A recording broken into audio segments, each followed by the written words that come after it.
من نفس واحدة وخلق منها زوجها وبث منهما رجالا كثيرا ونساء واتقوا الله الذي تساءلون به والأرحام إن الله كان عليكم رقيبا يا أيها الذين آمنوا اتقوا الله وقولوا قولا سديدا يصلح لكم أعمالكم ويغفر لكم ذنوبكم ومن يطع الله ورسوله فقد فاز فوزا عظيما أما بعد فإن أصدق الحديث كتاب الله وخير الهدي هدي محمد صلى الله عليه وسلم وشر الأمور محدثاتها وكل محدثة بدعة وكل بدعة ضلالة وكل ضلالة في النار. Dear brothers and sisters in Islam, we the human race are different to one another in just about everything. Different in our height, in our width, different in our ambitions and yearnings, different in our religions and backgrounds and cultures. However, there is a common denominator, something which every human being is agreed upon. Rather, it is a common denominator between all of creation, and that is, we are all in search for happiness. Never in the history of man has the knowledge of the complex mysteries of the universe been unraveled like they have in our era today. Never has the ability of man to subdue and control the unfriendly elements of nature been attained like they have today. Never have the means for comfort, welfare, happiness been so within reach like they have today. Our homes are more spacious than ever before, cozier than ever before. Furniture is softer and more inviting than any other time. We have hot water and cold water and heating and sanitation all on demand.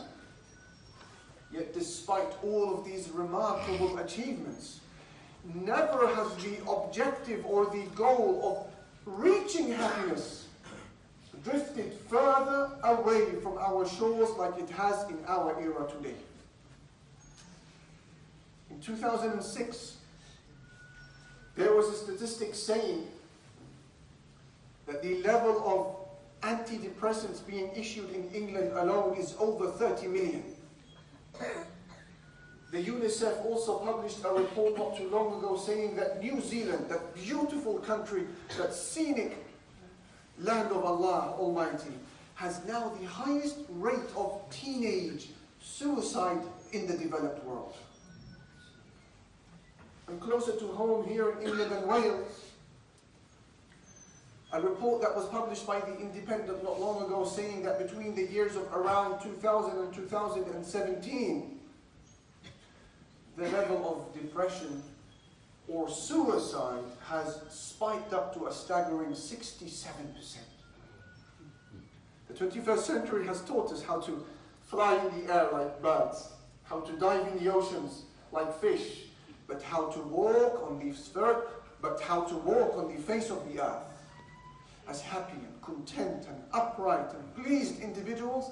A lot of us still don't know how to do that. And here I draw your attention to a tragic story of Christina Onassis, the daughter of the multi-billionaire Aristotle Onassis, whom when her father passed away, she inherited all of the deposits and the boats and the reserves and the money.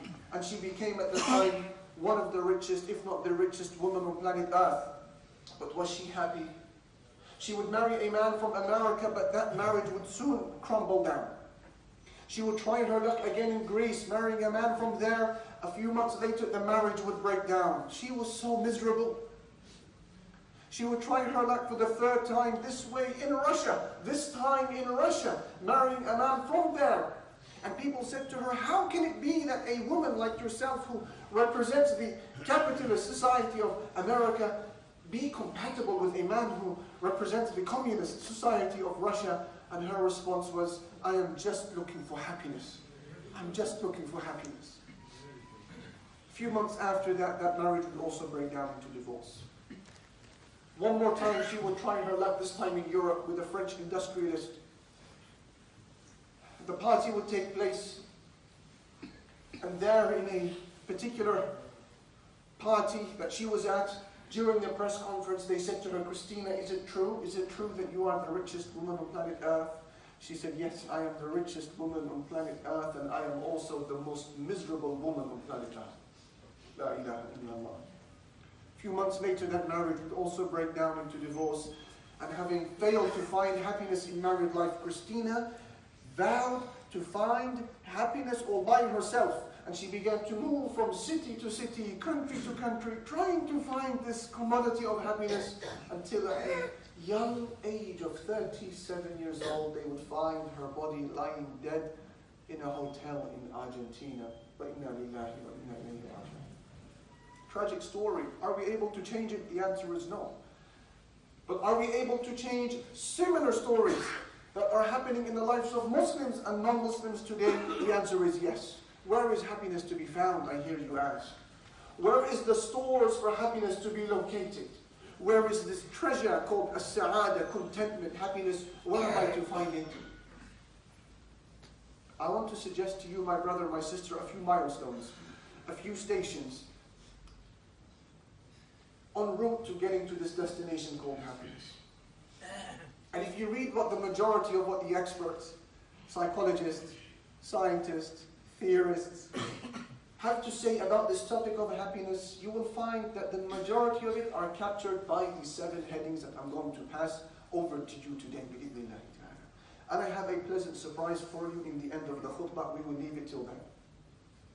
Milestone number 1, brother, sister, if you are unable to memorize the content, at least take in your mind, take mental notes of the headings and share them with your family this evening. Heading number 1. Milestone number 1, for you, my brother, my sister, who is looking for happiness, to sleep well at night, to be content by day.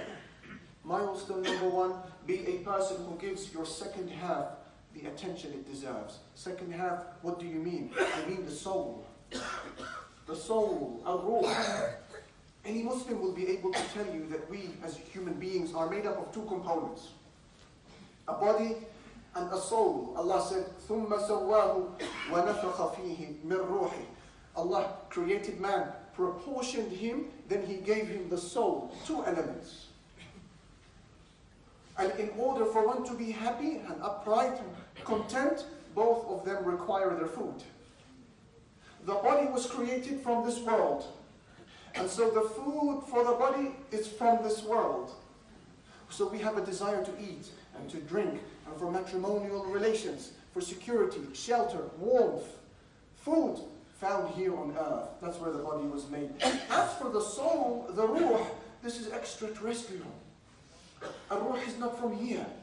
A ruh is a gift from Ar-Rahman, from above. And so the food for the soul comes from above as well, in the form of revelation, wahi, Quran, salah, dua, prostration, repentance, staying away from sin. This is how the soul is fed. But here is the problem. The problem is that you and I are very aware of the sounds that the body makes when it is hungry. The screams it makes when it is hungry. We know what that sounds like. But when the soul screams out for food, we misread the message. And so we feed the body again. The soul is saying, feed me, I am hungry. We misread the message, we feed the body. And this is why many times, dear brothers and sisters, we don't feel happier. Because the soul is saying, I am the one who is starving, not your body. So what do? We go to a restaurant. We eat. We turn to the fridge. We snack. A lot of us do that when we are down. The soul is in pain. So what do? We go on a shopping spree. We buy a new pair of shoes. We invest in a new car. We go on a vacation. We hope we're going to feel better. Ya akhi, it's the soul saying to you, SOS. And we're giving it painkillers. Painkillers. To cover up the symptoms. It's not curing it. So what happens? The soul screams louder and louder and louder. And then in the end, you have no option. Some people turn to drugs, some people turn to smoking, some people turn to shisha, others turn to gambling, some people turn to alcohol to intoxicate themselves because the scream is too loud. They can't deal with the screaming of the soul. You black out, you lose your conscience, but then you wake up and the screams are only getting louder and louder. It wants Islam, it wants Quran, it wants repentance. So what do people usually do in the end? One of two things. Either they respond to the screaming of the soul and give it the food it needs, Islam, or either they find no way to quieten those sounds other than to kill themselves. This is milestone number 1. Give your second half the attention it deserves. Memorize this. Milestone number 2. Be a person of contentment. Ya akhi, be happy with what Allah has given you. And look at the one who is beneath you. Don't look at the one who is above you in dunya. This is a milestone by Allah. Can achieve happiness sometimes all by itself. There was a man who used to go out in the morning to fish. And he would come home each evening with just 2 fishes. One fish he would give to his family, and the other fish he would sell to make an income and to invest in his family again. A friend of his, he said, brother, why is it that you only take 2? Why not take 4? Why not take 10 fish? He said to him, then what? He said, then you make more money. He said, yeah, then what? He said, then maybe you can think about employing another person who can fish with you. He said, then what? He said, then your business can grow. He said, then what? He said, maybe then you can think about investing in a boat to go deeper into the sea, bring more fish. He said, then what? He said, maybe then you can have a fleet. He said, then what? He said, maybe you can think about opening up your fish store. Then what? He said, then maybe it can become a franchise of fish stores. He said, then what? He said, then you become very rich. He said, yeah, and then? He said, then you become happy. He said, my brother, I'm already happy. Why do you need to take me around this long journey to bring me something that I already have? Ya salam. And what is even more beautiful than this are the statements of the Prophet Muhammad sallallahu alaihi wasallam, who summarized that long story in one hadith. He said, ليس الغنى عن كثرة العرب إنما الغنى غنى النفس. He said, being rich is not about having a lot of money. Being rich is not about having a lot of money. He said, being rich is when your heart is content. Then you are rich. Yes, sir. Be a person of contentment. Say, Alhamdulillah. Ya Allah, as long as you are happy with me. Ya Rabbi, as long as you are not angry with me, I am happy with whatever element of dunya you give me. Watch how the boats of happiness will start sailing your direction. That is milestone number 2. Milestone number 3, be a person of forgiveness. Be a person who pardons. I know that sounds cliche. I know that sounds standard. By Allah, this milestone can reform the life and the afterlife of a person with respect to happiness. Be a person who pardons. Ya akhi, I know some people have lied against you. I know some people have slandered you. I know some people have spread rumors about you, your family, your children, that they are free from. I know that there is a sweetness involved in revenge as well, definitely. But there are things in life that are even more sweet than revenge. Like what? Like pardoning. Al-Raghib, he said, لَذَّةُ الْعَفْوِ أَطْيَبُ مِنْ لَذَّةِ الْإِنْتِقَامِ.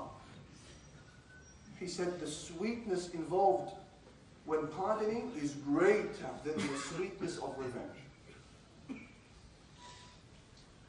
In fact, science is saying to us today that there is a massive link between forgiveness and your physical health. Science is saying to us today that those who are able to forgive the most, they are those who usually have lower levels of cholesterol, lower blood pressure. They sleep best at night. They have the lowest risk of heart attacks. They have the least amount of depression. They have the least amount of anxiety-related disorders. They are physically the most comfortable of all people. They forgive. And Karen Swartz, who is an associate professor of psychiatry and behavioral sciences, she says that there is a massive physical burden on those who are being hurt and disappointed. Being hurt and disappointed, she says, has a physical effect on the body. Imagine.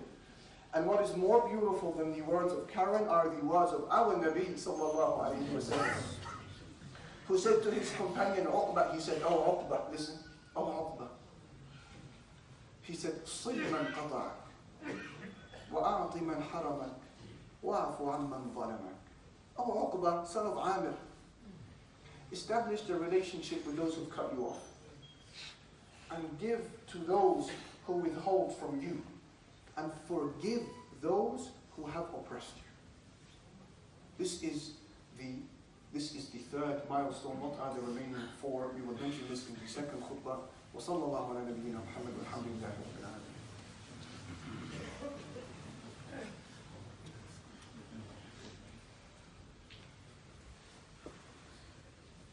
الحمد لله وحده والصلاة والسلام على من لا نبي بعده وعلى آله وصحبه أجمعين.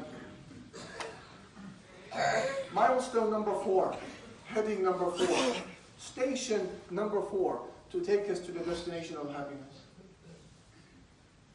Be a person who differentiates between the means and the ends. The means, the wasila, and the ends, the ghaya. Ensure that you see the difference between the two. By Allah, happiness will come your way. What does that mean? Allow me to elaborate. Dear brother, dear sister, you and I, we're not from here. You and I, we are not from here. Our parents were not from this country. Rather, our parents were not even from this universe. I'm speaking about Adam and Hawa, Adam and Eve. They are from Jannah. That is where Allah Almighty created them. And they passed through this world for a very short period of time, and then they made their way back to their homes. And the same thing applies to you and I. We are not from here. Allah Almighty brought us into this world for a very short period of time in order to carry out a very quick exam, whether we will worship Allah or disobey Him, and then we're going to make our way back. And then this huge universe, this examination theater, is going to be deconstructed and it will never be seen again. We're not from here. Dunya, this world is a means. This world is a vehicle. It's a car. The destination is Jannah. We're not from here.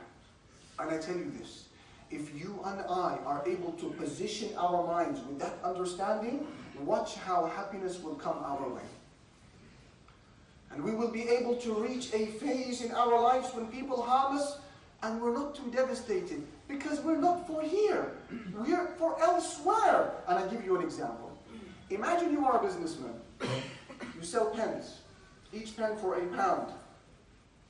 And then somebody says to you, my employer has sent me to you. He wants to make you a deal. He wants to buy you a box of pens from you each month. But each box is for the price of £10 a pen.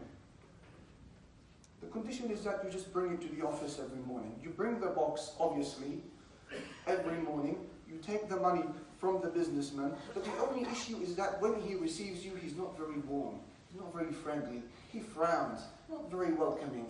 I ask you the question, my brother, my sister, will you care? Will it bother you? You don't care. Whether he treats you nicely or not so nicely, it doesn't matter. You say to yourself, what is important for me is that I profit. I make money from him in an ethical way. That's what I'm here for. And then you move on. And similarly, a person who separates between the means and the ends, dunya is just a vehicle, I am going to Jannah, you will not be too devastated when people let you down, when people slander you, when people oppress you, because all I want to do is make reward from them, hasanat from them, and then I will continue my journey to Jannah, the means and the ends. And that is why Al-Hasan al-Basri, he said about those people who backstabbed him. A man informed Al-Hasan al-Basri that you have been backstabbed. But Al-Hasan al-Basri separated between the means and the ends. Didn't devastate him. So he went to the man and he gave him a gift.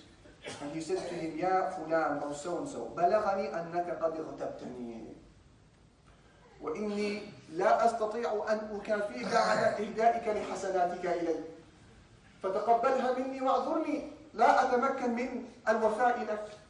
He said, oh, so-and-so, news has been conveyed to me that you've gifted me with some of your good deeds.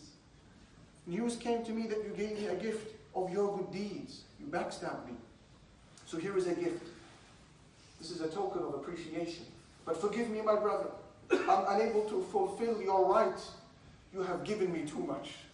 Allahu Akbar. See, it didn't devastate him. He didn't start World War III because Al-Hasan al-Basri's concern was, let us make use of this opportunity to get to destination Jannah. And therefore, when somebody pushes you or kicks you in Hajj, what do you say to yourself? You say, Allahu Akbar. Allah has sent me this man from Russia, from Afghanistan, or from Europe. He sent him from the other side of the planet in order to harm me so that I may get good deeds and get one step closer to Jannah. Yes, salam. You are only able to do that when you separate between the means and the ends. It's just a destination. And we are traveling. And therefore, whatever problem happens in your life, whether it's bankruptcy, or a fallout, or a relationship that breaks down, or a business that does not succeed, or people who slander you, or any other type of physical harm, you are not devastated or overcome. Why? You say to yourself, this is just a journey, and a few hours remain, and then we will arrive in Jannah. And so the turbulence on the way, it's very manageable. This is milestone number 4. Separate between the means and the ends. Milestone number 5. Be a person who relies upon someone who deserves your reliance. Be a person who correctly places his reliance. Then you and I will be happy. When you want to depend upon someone, make sure they have 2 qualities. Number 1, somebody you love a lot. Number 2, somebody who will never bid you farewell. The problem is that you may depend upon someone today, but you don't love them. And so they may bid you farewell. Or you may be able to depend upon someone, and you love them, but then they will die. They bid you farewell. Or somebody who will not bid you farewell, but you don't love them. The point is, the only one who you can depend upon that deserves your love and will never bid you farewell and will never fail you, not even once, he is only Allah. And that is why Allah said, وَلِلَّهِ غَيْبُ السَّمَاوَاتِ وَالْأَرْضِ. To Allah belongs the knowledge of the unseen. وَإِلَيْهِ يُرْجَعُ الْأَمْرُ كُلُّهُ. And all matters shall go back to Allah. فَاعْبُدْهُ وَتَوَكَّلْ عَلَيْهِ. So worship Him and rely upon Him. He is the one who is deserving of your reliance. Therefore, you will never be let down. You can never be let down when you place your reliance upon Him subhanahu wa ta'ala. Milestone number 6. Be a person who is a consistent Muslim. Be a consistent practicing Muslim. Not 1 foot in, 1 foot out. 1 foot in the masjid, 1 foot in the club. 1 foot in salah, 1 foot in riba, interest. 1 foot in halal, 1 foot in alcohol. Don't be that person. Any individual who believes that happiness can be found in other than the worship of Allah has displayed very bad expectations of Allah. And that is why when Prophet Musa alayhi salatu wasalam was traveling with Al-Khadr, when Prophet Musa alayhi salatu wasalam was traveling with his servant when he was traveling with his servant Yusha, he said to Yusha, we are very tired. We are exhausted. آتِنَا غَدَاءَنَا لَقَدْ لَقِينَا مِنْ سَفَرِنَا هَذَا نَصَبًا. Bring us our food, he said to his servant. Bring us our food. We are so tired.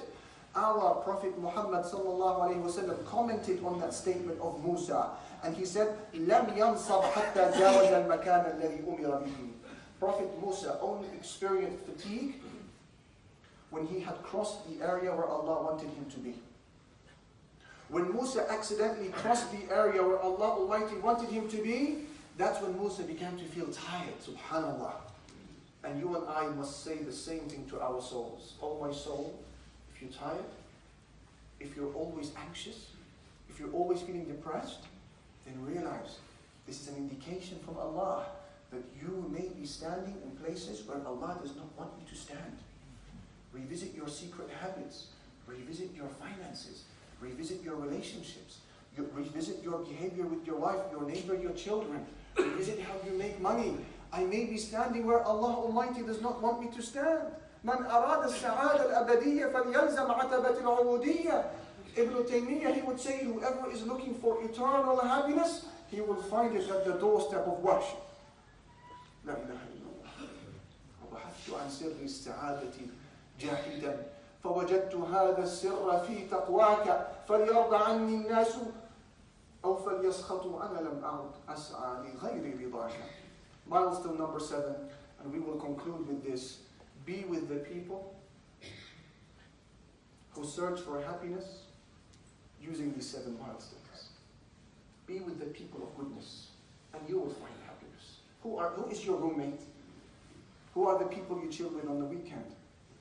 Who are the people that you communicate with throughout the day? Who are the people that your heart feels comfortable sitting with? Be with the people of righteousness, Allah Jalla Jalaluhu will give you happiness. Now I want to give you the surprise that I offered you. In the beginning of the khutbah, I said there will be something unexpected in the end of the khutbah. Here it is now. In the remaining minute that we have, I say this. We are probably thinking to ourselves now, Brother Ali, how on earth are we going to memorize these 7 headings? So much information has been given, and we're not allowed to take notes during the Friday khutbah. And the answer is this. You have already memorized the 7 headings, but perhaps you weren't aware of it. You already know these 7 headings. How come? I say to you, my brother, my sister, because these 7 headings were taken from the 7 ayat, 7 verses from Surah Al-Fatiha. Alhamdulillah Rabbil Alamin. Every one of us, alhamdulillah, has memorized the surah. Every one of the headings chronologically was taken from one of those ayats. And consider with me the following. Share it with your family. We said milestone number 1 for happiness was what? Give attention to your second half. That is taken from ayah number 1. Bismillahir Rahmanir Rahim. In the name of Allah subhanahu wa ta'ala. When you want to eat, to feed your body, you say Bismillah. When you want to have matrimonial relations with your spouse, you say Bismillah. Reminding your body that I need to feed my soul as well. Bismillahir Rahmanir Rahim. We said heading number 2 was what? Be a person of contentment. Be happy with what Allah has given you. Where is that taken from? Alhamdulillahi Rabbil Alameen. All praise is due to Allah, Lord of the worlds. We say this all of the time. Prosperity, adversity, health, illness. We say Alhamdulillah. Be a person of contentment. We said principle number 3. Be a person who forgives. Be a person who pardons. Where is that taken from Surah Al-Fatiha? Ar-Rahman Ar-Rahim. The entirely merciful, the especially merciful. Allah has mercy upon those who show mercy to others. Be a person who forgives. That was principle number 3. We said number 4, principle number 4, be a person who separates between the means and the ends. The means and the ends. That is taken from Maliki Yawmiddin, Master of the Day of Judgment. Reminding yourself, that is the ends. We're going to Allah. It's going to end at the Day of Judgment. Then paradise and hell. Separate between the ends and the means. We said principle number 5. Be a person who places his reliance correctly. That is taken from إِيَّاكَ نَعْبُدُ وَإِيَّاكَ نَسْتَعِينُ. You alone we worship. You alone we place our desire for help, our request for help. And then we said principle number 6. Be a consistent Muslim. Be a consistent Muslim. A person who is always repenting despite the sins. That is taken from guide us to the straight path of Islam. Ya Rabbi, keep us upon the straight path of Islam. And then we said number 7 is be with the people of righteousness. Be with the people who live by these principles. صراط الذين أنعمت عليهم غير المغضوب عليهم ولا الضالين. Oh Allah, give us the path of those you have bestowed your favor upon. Not the path of those who earned your anger or your wrath. These are the people we want to be with, oh Allah. 7 principles. The principles of happiness are taken from Surah Al-Fatiha. Perhaps this is one of the wisdoms why Allah Almighty has legislated for us to recite Surah Al-Fatiha 17 times a day.